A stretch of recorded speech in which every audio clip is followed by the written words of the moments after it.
Hi, my name is Darcy Alderman. I am the owner or founder of Alderman's Chocolate here in the little town of Moncton, Vermont. I decided to do a YouTube channel partly because when I started this process 3 years ago, I had no idea what I was doing.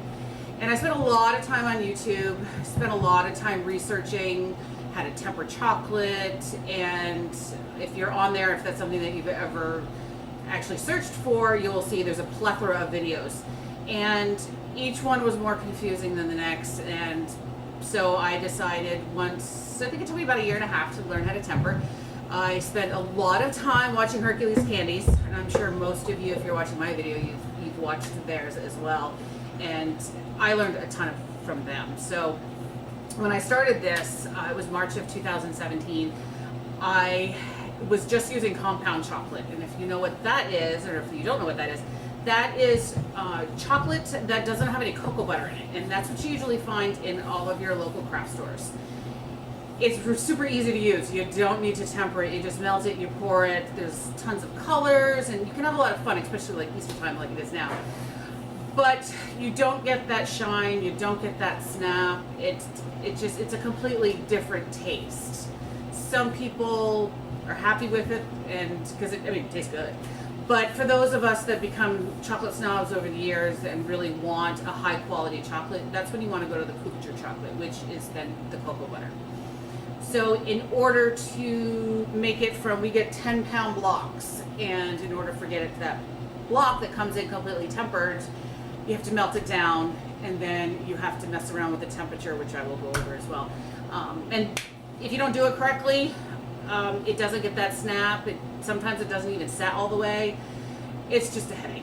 So when I had started my business with 2 Truffles, I decided after using the compound chocolate for about 6 months that after all my customers were coming in looking for different flavors and they wanted chocolate covered pretzels and things like that, then I decided it was probably time for me to really learn and figure out what I was doing. So back up a little bit, we had a convenience store, which is where the audience came from for my truffles. So those were all hand rolled, and it was a roadshow. So after watching lots of videos, spending hours watching every single one of Hercules' videos, every single one of, I like Lofty Pursuits too, because even though they're hard candy, it's still fun to watch. I tried the KitchenAid bowl that would move the chocolate around and keep it heated. I decided that it was time for me to get a piece of stone, and my husband bought this. Hold on, can you just move the camera? My husband bought this for me for Christmas 2 years ago because he realized that it was something I was actually very passionate about. I really wanted to learn how to do it. So it's just a big, huge piece of granite slab. I have this one, and then I also have this one that I bought for when Katie's tempering with me. So we have 2. And the reason I like the granite versus just using like a stainless steel table, or it's, as you can see, it's thick, and so it will pull the heat from the chocolate a lot faster, and it will hold it, so you don't have to wait forever for your chocolate to go down in temperature. So what we do is when we start, we start with chocolate on the table, and then let's see, my chocolate is in fact totally melted. A lot of people ask, there's tons of different ways to actually melt your chocolate. I started with Bain Marie, which is basically your double boiler. Didn't love that process because I am notorious for having ADD, and I would walk away and the next thing I knew my chocolate was burned. So I spent a lot of money on chocolate lately. I bought this, which is a Choco Melter by Chocovision. I bought this about 2 years ago. It has been the best thing ever because I can drop 10-pound blocks in here. Some nights I'll drop like 3 of them in here. When I get up in the morning, it's completely melted. It's ready to go. It's awesome. I don't have to worry about it burning. Because once you burn chocolate, you can't use it.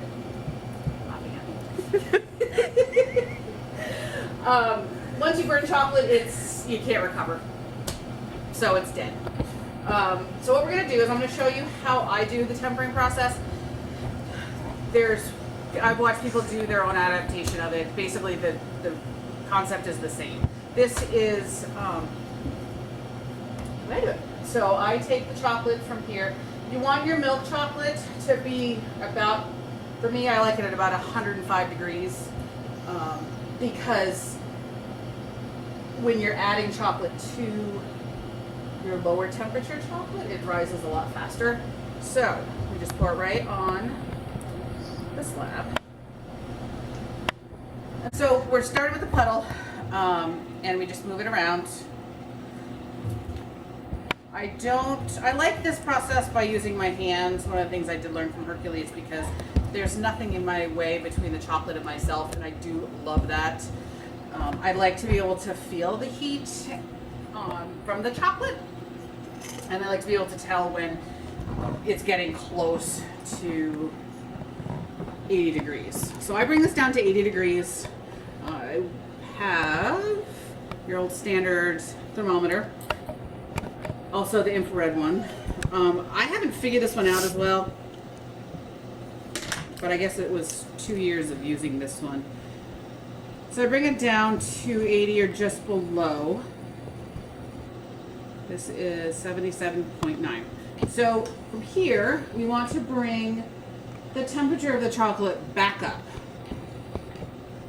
And then we're going to lower it back down to about 86, between 84 and 86. I like it at about 86. So chunk it in there.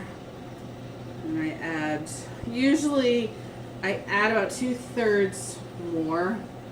Some places will tell you to only add 1/3. For some reason, I don't know if it has to do with altitude or humidity or anything like that, but I find that 2/3 works the best for me. So you get it incorporated, and you want to try to get as much of the chocolate all incorporated. So this is 87. It's good to get it up over 88, and then you want to drop it back down. Anything over 88 is even better. Sometimes it doesn't always. Depends on the chocolate that you have in your warmer or in your double boiler. Now if you have a stone at home, just remember this will start dropping temperature a lot quicker. So once you hit it's tempered, you've got to move your chocolate really quick, because once it goes out of temper, then you got to completely start all over again. So this is going to be tempered. Easiest way, can you hand me a piece of paper over there? Mm-hmm. Please. Bear with me. There you go. How to put my back into it. So, taste test. Do that.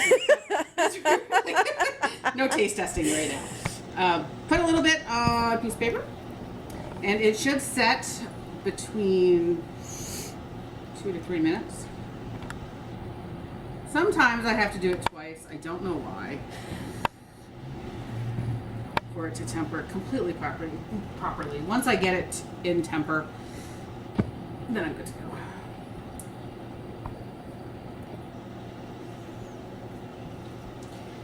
Amazingly enough, this takes forever for people to learn. If you've ever watched Claire from Bon Appetit, we love Claire. We watch her all the time. She struggles with chocolate.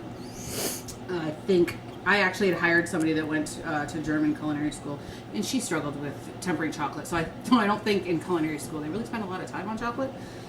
So you'll start to see the corners if once it starts setting, if it's done properly. You can also put it in the refrigerator for really quick. It's not focusing. Yeah, sometimes it doesn't. Oh, it was just there.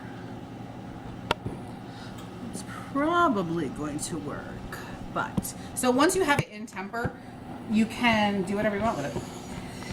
Except do not add any water. That will seize up your chocolate, and then it becomes completely useless. Water and chocolate do not get along at all, and you will find that it will just turn into a big blob of yuck. So don't do that. It's kind of like when you burn it, you can't use it, it's done. So when this is tempered and correctly, you'll be able to peel it off the table and it'll snap. So I could put it in the fridge real quick.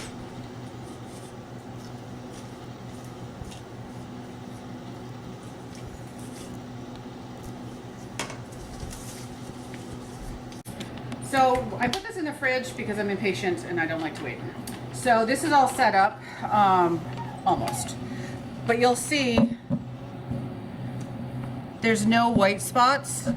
And if you find that you have white spots, it's just called blooming. It doesn't mean that your chocolate can't be reheated and retempered.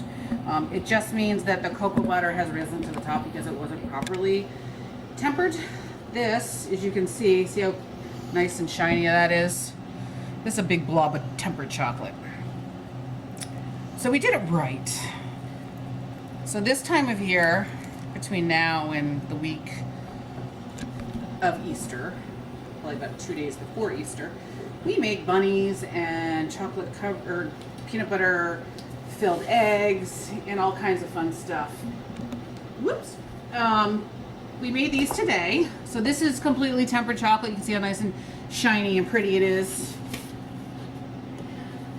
These are just dog bones and dog prints that are not for dogs. Do not feed your dog chocolate. Just for dog lovers. Right. And I'm sure if you hear any dogs whining in the background, those are my two dogs thinking that they need to be store dogs. They want to be with people. They're not being abused. Don't need to call animal control or anything on us. They're spoiled. So this is more what we made. These are little boxes of chocolate. This is milk. We just pour the tempered chocolate into the mold and you can put anything in here. Right now we have just little chocolate covered eggs. Or I should say eggs that are chocolate solid. This is a basket that we made. This is just coconut that we colored. And then a little bunny, milk, or dark, sorry, and then a milk bunny.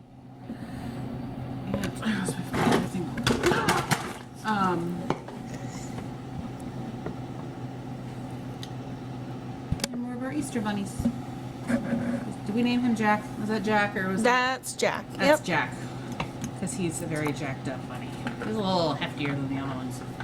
And then we have 14 different varieties of bunnies. That's molds. And then we do them in white chocolate, dark chocolate, milk chocolate. We also have vegan.